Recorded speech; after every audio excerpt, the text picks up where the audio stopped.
Essa história de saber aonde buscar colo, ela nem sempre é algo fácil de lidar para a gente.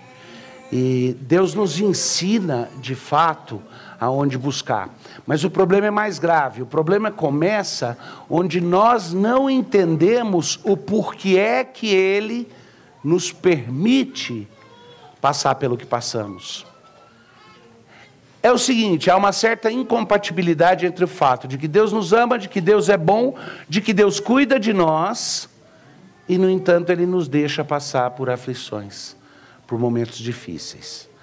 E a gente perde de vista o fato de que talvez Ele faça isso exatamente para ensinar onde é que se busca conforto, onde é que se busca força. Então a gente pergunta, Deus, por que o Senhor me deixa passar isso? E a resposta é óbvia.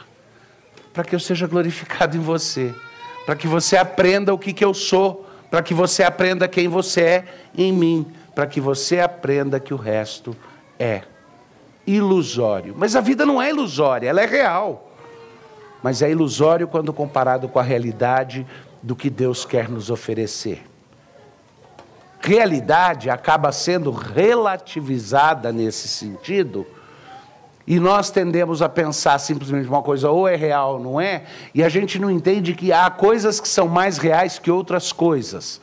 E eu estou usando realidade aí no sentido de permanência, no sentido do efeito que tem. Então talvez o melhor jeito de ilustrar isso seja fazer a seguinte pergunta: o que é mais real? Sua mente ou um paralelepípedo? O paralelepípedo é mais concreto, mas ele não é mais real do que a mente de um ser humano, porque a mente de um ser humano tem efeitos que vão muito além daqueles que um paralelepípedo pode ter. Um paralelepípedo afeta o mundo ao seu redor. Está certo que você pode usar um paralelepípedo para esmagar uma mente. Mas, em geral, se ele estiver ali parado no canto dele, o efeito que ele tem ao seu redor é bem menor do que o efeito que a mente de uma pessoa tem. Qual dos dois é mais real? A gente confunde realidade com o que é mais concreto, né? E a tendência é falar, o paralelepípedo é mais real. Não. Uma alma humana é bem mais real. Porque o paralelepípedo vai virar pó. Quanto tempo vai durar uma alma humana? Vocês são eternos. Bota isso na cabeça, você é eterno. Isso daqui é uma gota, é um suspiro que nós vamos experimentar. Esses 80, 90, quando sortudos, 100 anos de vida, vocês mais novos provavelmente já estão na geração dos 3 dígitos, vão chegar aos 100. Nós, os mais velhos, dificilmente, somos poucos. Mas não importa, é muito pouco. Mas você é eterno. E Deus está trabalhando tendo em vista a eternidade. Ele está preparando você, é para isso. E por essa razão, muitas vezes, Ele vai precisar deixar que a gente caia, machuque o joelho, Ele vai deixar que a gente seja rejeitado pelos outros, porque Ele vai nos trazer de volta para o colo dEle e nos ensinar e nos treinar para entender onde é que nós encontramos o nosso conforto, o nosso consolo. Eu contei a história dos 3 em cima do prédio, porque a outra que eu queria guardar para vocês, ela é um pouco mais marota. Eu não sei se você, talvez os mais velhos aqui já tenham ouvido, mas tem histórias, boatos, que correm por muito tempo de um lugar para outro. E um desses, que é uma história que se repete, eu já vi muitas vezes, a primeira vez que vi foi num acampamento Mocidade para Cristo, eu era menininho, em Belo Horizonte, perto da Lagoa dos Ingleses. E numa roda era um acampamento, e eu gostava de ficar com os mais velhos. Então, apesar de menininho, eu ia para o grupo de oração dos mais velhos, eu ia para os círculos quando dividia para as devocionais de manhã em grupos pequenos, eu ia lá, sentava com um grupo. Eu me lembro o quanto eu fiquei impressionado. Eu orei quase chorando por um dos pedidos de oração que foram levantados ali por gente ao redor do grupo, que foi uma moça que disse que ela tinha ouvido de alguém, de uma igreja lá na cidade de Belo Horizonte, que tinha passado por um drama familiar muito grande, muito horrível, de perda. E eu ouvindo aquilo e depois quase chorando, pensando, querendo orar pela família, pelo bem-estar da família, até que clicou na cabeça, será? E depois eu ouvi a história de novo, com o passar dos anos, falei, isso daí é lenda urbana. Mas a história era mais ou menos o seguinte, uma mãe tinha filhos gêmeos, 2 aninhos, 3 de idade, e um bebezinho recém-nascido. Ela estava em casa, estava sem ajuda, os filhos gêmeos foram brincar no quintal, e ela estava dando banho no recém-nascido. Quando ela estava lá dando banho, ela começou a ouvir gritos, olhou pela janela, a menininha, os gêmeos eram um menino e uma menina, tinha pego a tesoura que o jardineiro tinha, tesoura de grama que o jardineiro tinha deixado, e tinha cortado alguma coisa do menininho fora.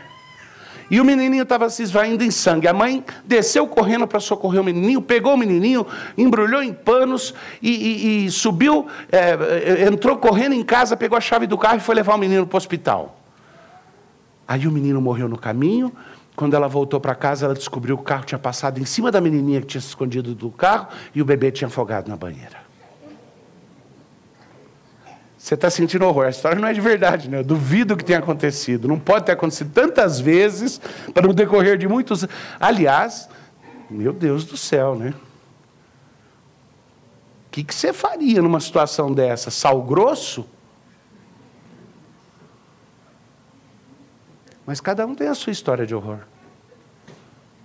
Cada um tem a sua história de agonia, a sua história de dramas, de coincidências.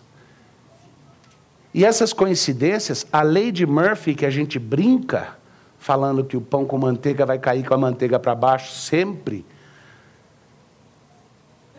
E pior, viu? Se for aquela Nutella que está lá e não a manteiga, ainda vai cair num lugar sujo.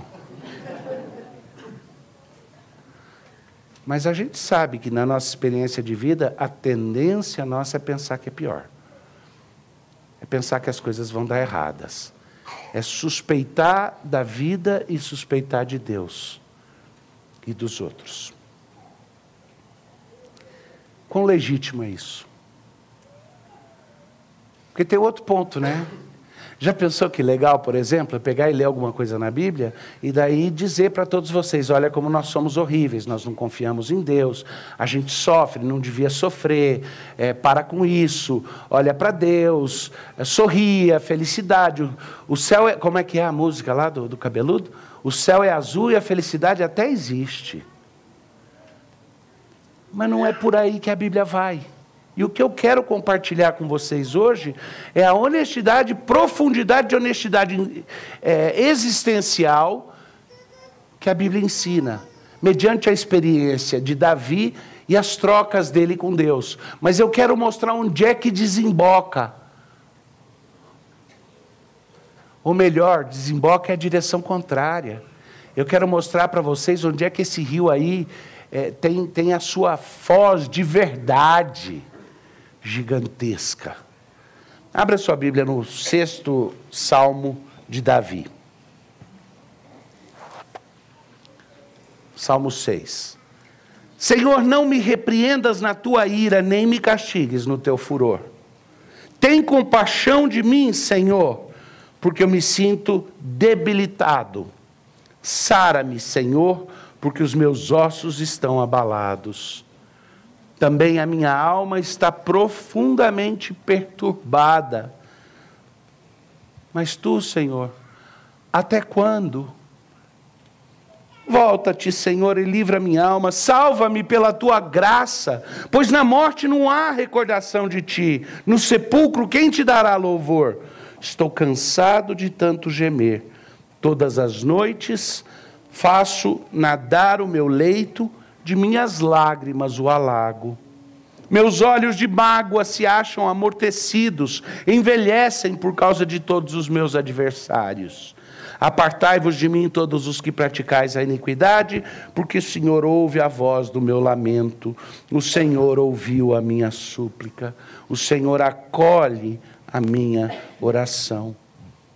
Envergonhem-se e sejam sobremodo perturbados todos os meus inimigos.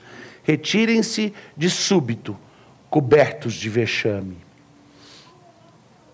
O que é? Davi tem um problema aí. Davi é meio instável, né?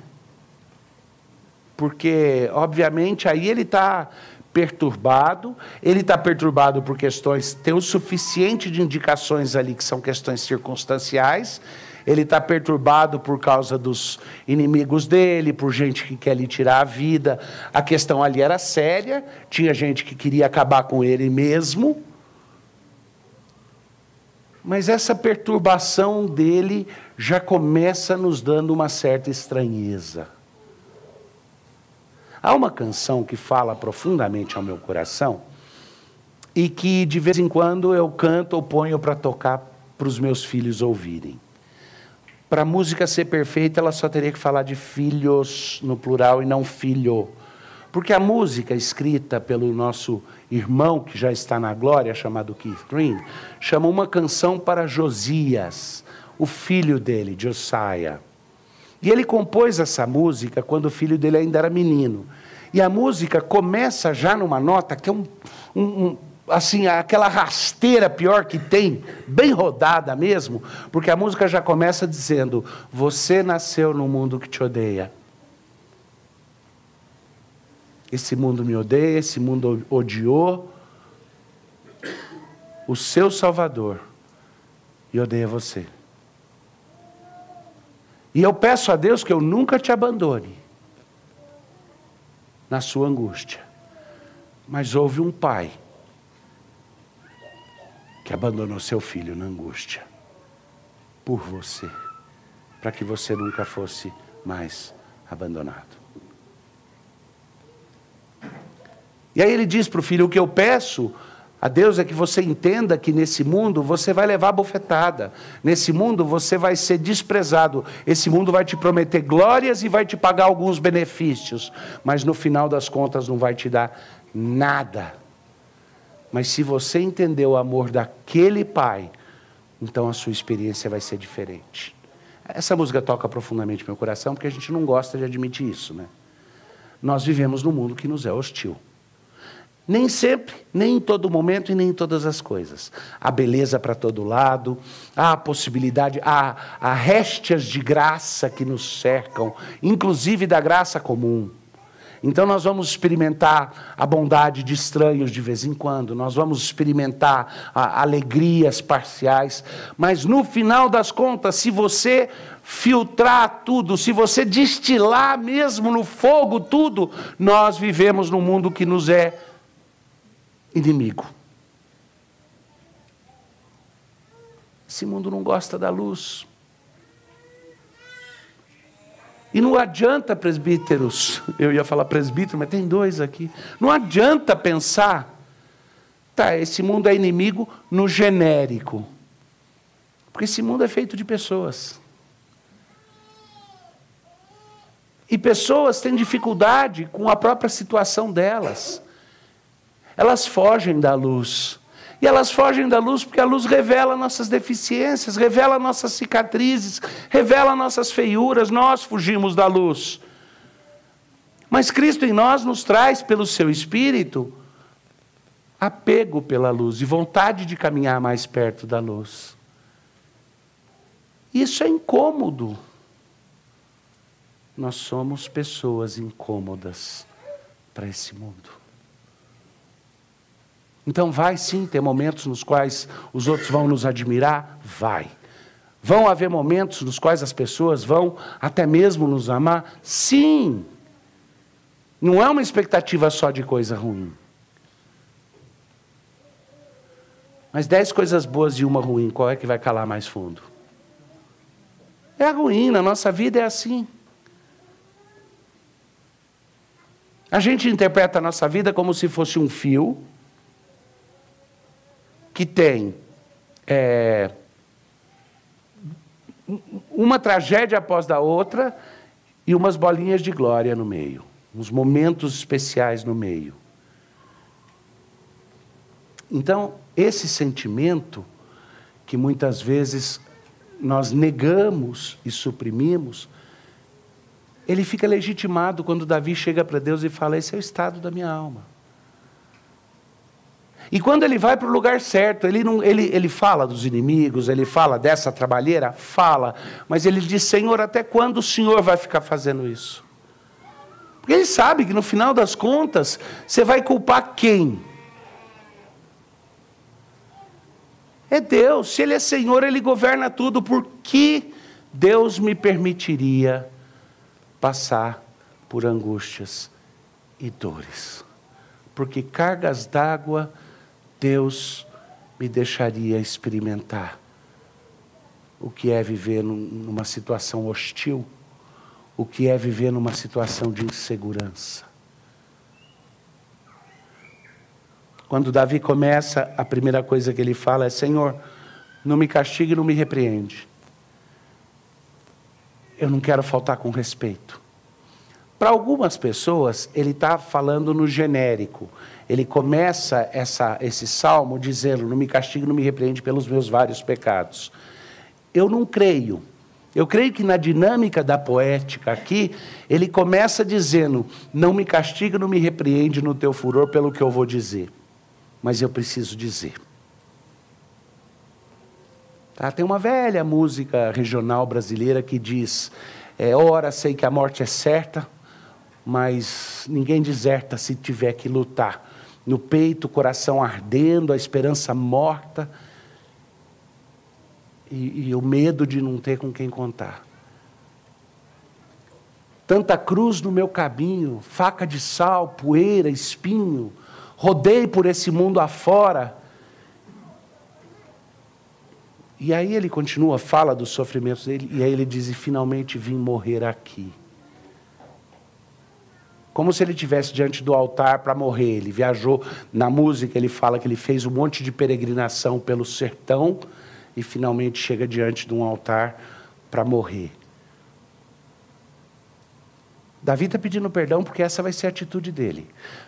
O irônico é que nessa música, quando chega no finalzinho, a última quadra é, bom Jesus, olhe por mim, na escuridão cansado eu vim.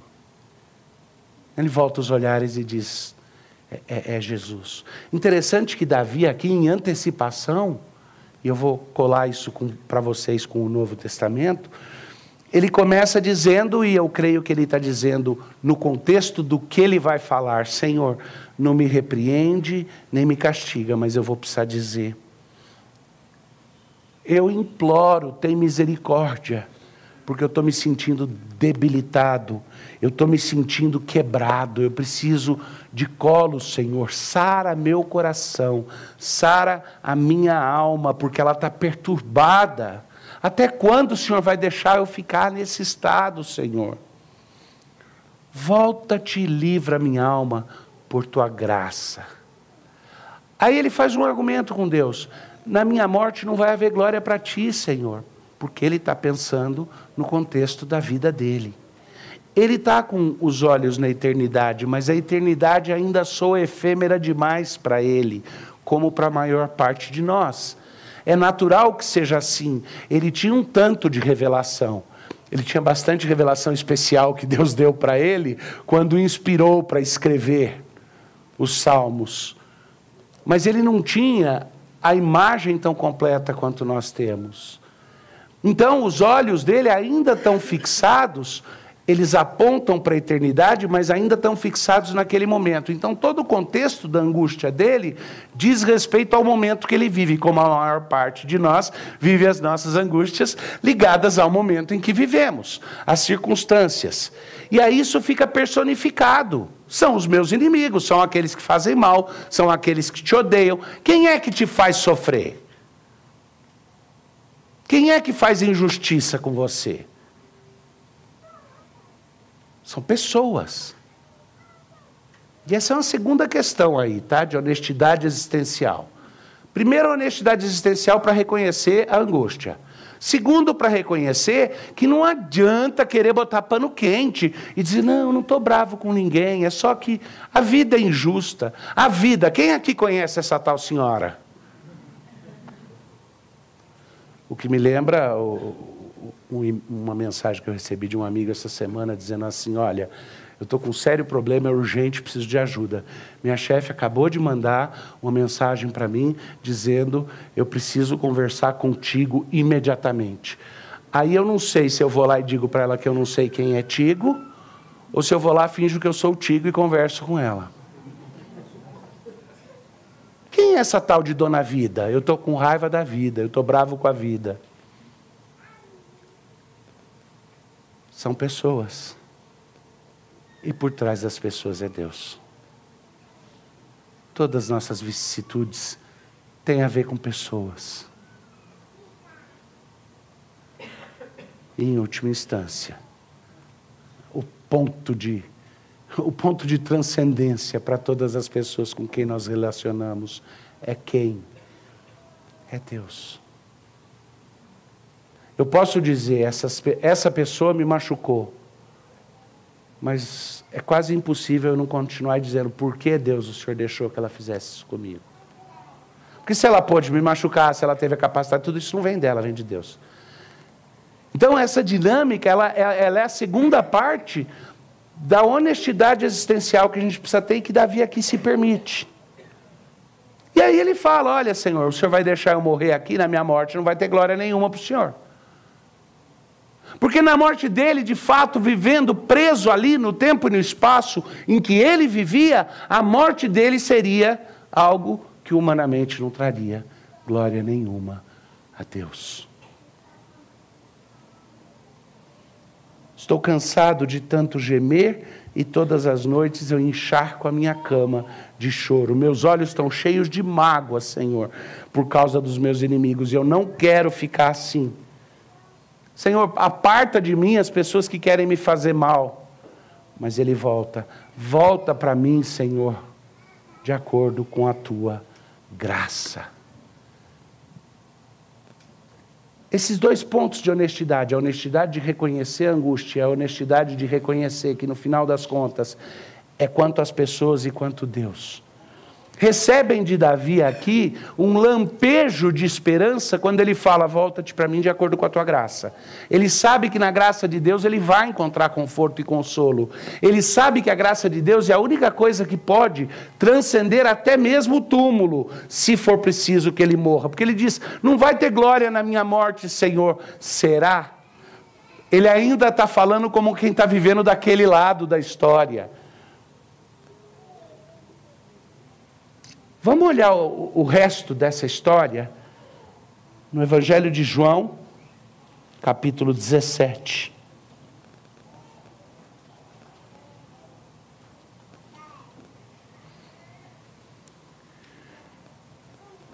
No capítulo 18 conta que Jesus foi para o Getsêmani. No finalzinho do 17 para o 18, a transição é quando ele vai para o Getsêmani.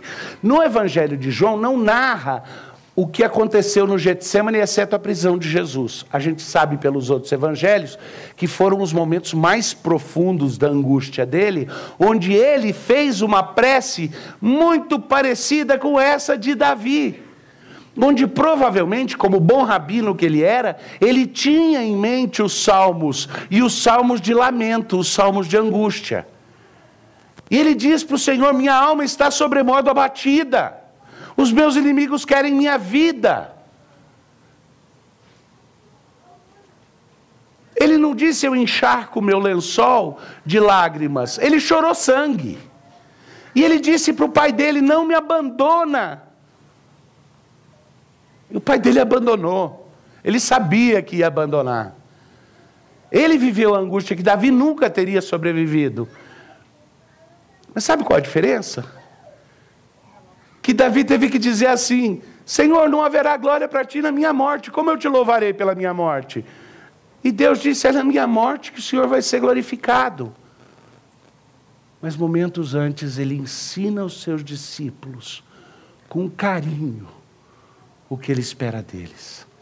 E esse é o seu conforto, esse é o nosso conforto. Tendo Jesus falado essas coisas, levantou os olhos ao céu e disse, Pai, é chegada a hora. Chegada a hora do quê? Alguns de vocês sabem que uma das cenas favoritas minhas de todo o cinema, é a cena, você viu essa semana na aula comigo, né? É a cena na qual o Rutger Hauer, fazendo o papel de um androide, morre na chuva no filme Blade Runner. E naquela cena acontecem algumas coisas e aí finalmente esse androide faz uma declaração dizendo: eu vi coisas maravilhosas e todas essas memórias minhas vão ficar perdidas para sempre como lágrimas na chuva. E ele está chorando, ele está chovendo. E ele está de joelhos, e aí ele diz: hora de morrer, e abaixa a cabeça. Jesus estava se preparando para dizer: hora de morrer, e abaixar a cabeça, para dizer: Pai, eu te entrego a minha alma. Mas não antes de gritar: meu Deus, por que me desamparaste? E no preparo para tudo isso, Jesus vira para os discípulos e diz assim: escutem agora o que eu vou falar com meu Pai por vocês. E ele ora por eles. Ele deixa que eles vejam a intimidade dele com o Pai dele. E o que ele diz é: Pai, é chegada a hora da morte.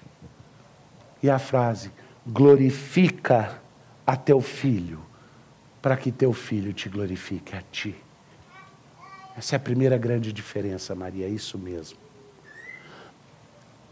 Aí ele diz: assim como lhe conferiste autoridade sobre toda a carne, em nenhum momento ele olha e fala: eu estou sofrendo porque eu sou impotente para parar esse sofrimento. Sabe por que Deus não te deu poderes especiais? Porque senão você ia parar seu sofrimento, ao invés de perseverar nele e descobrir o que Deus quer fazer. É mais ou menos assim: se eu tivesse o poder de apagar da existência qualquer pessoa com meu pensamento, eu não ia ter inimigos. Ou não?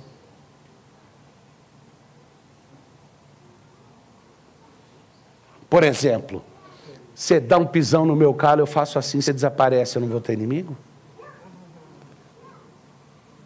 Não tem jeito. Mas Jesus tinha a capacidade de dizer basta a qualquer momento. E ele tem consciência quando ele fala: Senhor, glorifica teu filho como eu te glorifiquei para esses homens. Ele sabe que ele diz isso falando: eu tenho toda a autoridade, eu sei que eu tenho toda a autoridade. E eu sei que eu tenho a autoridade para conceder vida a esses discípulos. E a verdadeira vida é que te conheçam como o único Deus verdadeiro e a Jesus Cristo a quem enviaste. Ele continua na oração dizendo: eu te glorifiquei na terra, consumando a obra que me confiaste para fazer. E agora glorifica-me, ó Pai, contigo mesmo, com a glória que eu tive junto de ti antes que houvesse mundo. Manifestei o teu nome aos homens que me deste do mundo. Eram teus, tu nos confiaste, e eles têm guardado a tua palavra.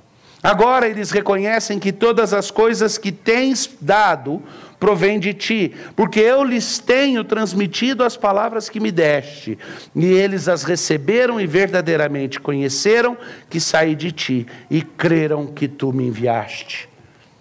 É por eles que eu rogo. Eu não rogo pelo mundo. Aquele tom do reconhecimento de que o mundo é inimigo de Cristo. Não pertence a Ele. Pertence porque Ele é dono de todas as coisas do mundo.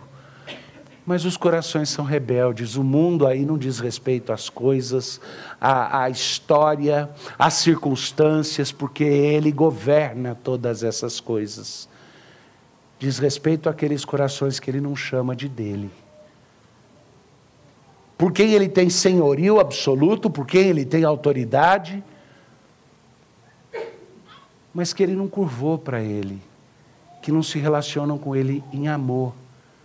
Aqueles que são considerados os inimigos dele, como nós éramos antes que Ele mudasse o nosso coração. à nossa revelia. E Ele mudou. Ele diz assim: é por eles que eu rogo, e não pelo mundo, mas por aqueles que me deste, porque eles são teus. Ora, todas as minhas coisas são tuas, e as tuas coisas são minhas, e neles eu sou glorificado. Opa! Vamos lá. Davi, num momento de profunda honestidade existencial, reconhece sua angústia, reconhece o fato de que ela é personalizada e pessoalizada, e não abstrata, mas diz: Senhor, me salva pela tua graça, porque na minha morte não vai haver benefício. Jesus Cristo diz assim: Pai, é chegado a hora, glorifica-te em mim pela minha morte, porque eu passei a tua mensagem para aqueles que são teus, e eles são meus, porque toda coisa que é tua é minha, e o que é meu é teu. Então, Senhor, me glorifica, e ele sabe, me glorifica na morte. E aí ele vira e fala: para que eu me glorifique neles, nos discípulos. Deus não é glorificado quando você tem vitória e diz: está vendo como eu fiz bem? Deus não é glorificado nos seus momentos de aparente glória, nem nos momentos nos quais você convence esse mundo a por um instante te tratar como um amigo. Deus é glorificado acima de tudo quando, como Cristo, nós experimentamos a angústia de viver nesse mundo, de sermos pisados, rejeitados, e ainda assim ansiar pela unidade com Ele acima de tudo. Já não estou no mundo, mas eles continuam no mundo, Pai. É Jesus orando. Ao passo que eu vou para junto de Ti. Pai Santo, guarda-os em Teu nome. Guarda aqueles que me deste, para que eles sejam um. Interessante, né? Guarda-os, preserva-os para que eles não experimentem sofrimento. Ele não fala isso. O guarda é guarda para que eles experimentem unidade. Quando eu estava com eles, guardava-os no teu nome, que me deste, e protegia-os, e nenhum deles se perdeu, exceto o filho da perdição, para que se cumprisse as Escrituras. Mas agora eu vou para junto de ti. E isto falo no mundo para que eles tenham o meu gozo completo em si mesmos. Eu lhes tenho dado a tua palavra e o mundo os odiou, porque eles não são do mundo, como também eu não sou. Não peço que os tire do mundo, e sim que os guardes do mal. Eles não são do mundo, como eu também não sou. Santifica-os na verdade, a tua palavra é a verdade. Assim como tu me enviaste ao mundo, também eu os enviei ao mundo. E a favor deles eu me santifico a mim mesmo, para que eles também sejam santificados na verdade. E aí Deus falou, na pessoa de Jesus, falando com o Pai, a respeito de você. Eu não vou citar todos os nomes, nem escolher um outro. Eu quero que cada um de vocês na sua cabeça pense seu nome. Diga seu nome dentro da sua cabeça. Então escuta, Jesus naquele momento orou por você, pelo nome. Posso falar isso? É forçação de barra? Vamos ler. Não rogo somente por esses, mas também por aqueles que vierem a crer em mim por intermédio da sua palavra. Você crê em Cristo por intermédio da palavra? Escrita, pregada, anunciada? Então ele está pedindo, a fim de que todos sejam um, e como és tu, ó Pai, em mim, e eu em ti, também sejam eles em nós, para que o mundo creia que tu me enviaste. Eu lhes tenho transmitido a glória que me tens dado, para que sejam um como nós o somos. Eu neles e tu em mim, a fim de que sejam aperfeiçoados na unidade, para que o mundo conheça que tu me enviaste e os amaste, como também amaste a mim. Pai, a minha vontade é que onde eu estou estejam também comigo os que me deste, para que vejam a minha glória que me conferiste, porque me amaste antes da fundação do mundo. Pai justo, o mundo não te conheceu, eu porém te conheci, e também estes compreenderam que tu me enviaste. Eu lhes fiz conhecer o teu nome, e ainda o farei conhecer, a fim de que o amor com que me amaste esteja neles, e eu neles esteja. Próxima vez que você se perguntar qual é a razão do meu sofrimento, por que é que Deus permite que meus inimigos se levantem contra mim, por que é que eu sinto que eu levo rasteira, e quando eu penso que tudo pode melhorar, eu levo outra, eu quero que você nesse momento lembre bem, o projeto que Deus está fazendo na sua vida não é a respeito do seu bem-estar passageiro. Não é a respeito de te dar paz com este mundo do jeito que é. E na graça dele, Davi não estava errado em pedir: salva-me, Senhor, livra-me dos meus inimigos por tua graça, guarda-me. Mas aquela ainda era perspectiva pequena, e essa perspectiva é aumentada na revelação do Evangelho, para levar você a entender que o projeto que Deus está fazendo com você é que Ele quer que você seja um com Ele. Ele quer que você tenha intimidade com Ele, unidade com Ele, que necessariamente passa pela unidade com os companheiros de peregrinação, com aqueles que, como você, estão dispostos a colocar, ter o amor de Cristo habitando em mim acima de todas as outras coisas. Então a pergunta não é: Deus, por que esse sofrimento? É: Senhor, como é que o Senhor vai me trazer mais para perto de Ti, vai ficar mais íntimo de mim no meio dessa situação? A pergunta não é: Senhor, o que eu faço para parar essa dor? A pergunta é: Senhor, usa essa dor como oportunidade para eu sentir o seu colo de forma mais real. Usa esse momento que eu estou experimentando, mesmo que esmagado, para que o suco que saia seja mais doce, para que Ele te glorifique. É o que Jesus pede. Jesus fala na cara direto: Deus, eu te glorifico. Como é que pode Jesus virar e falar: eu vou te glorificar, chegada a hora de eu te glorificar na minha morte, para que o teu amor e a tua glória sejam manifestos a todos eles? Como que ele pode falar isso sabendo que naquele momento na cruz, quando todos os pecados do mundo estiverem sobre as costas de Jesus, ele vai gritar: Eli, Eli, lama sabachthani. Meu Deus, por que me abandonaste? Ele sabe que ele vai experimentar esse momento de profunda separação que pertencia a nós, para que nós não tivéssemos mais. E ele sabe que nisso ele vai ser glorificado. Que Deus seja glorificado, não só nos momentos em que você tiver as vitórias e as alegrias que Ele certamente nos dá na vida, mas que nos momentos do seu sofrimento Ele seja mais glorificado. Que esses sejam os momentos nos quais a gente descobre mais intimidade com Ele. Que esses sejam os momentos que, quando a dor passar, quando o sofrimento se tornar uma memória distante, deixem ainda assim indelével na alma o colo que a gente recebe daquele que nos amou sobre tudo e não poupou o próprio Filho. Vamos orar. Grava aquilo que é teu no nosso coração, Senhor, impede que seja apagado, esquecido, que essas sementes sejam levadas, que o nosso solo seja tão endurecido. Se porventura há partes aqui que são adições desse profeta que traz a tua palavra, então impede que tenham morada no coração, mas que o que é teu seja recebido como palavra sua. Move-nos pelo teu Espírito, em nome de Cristo Jesus. Amém.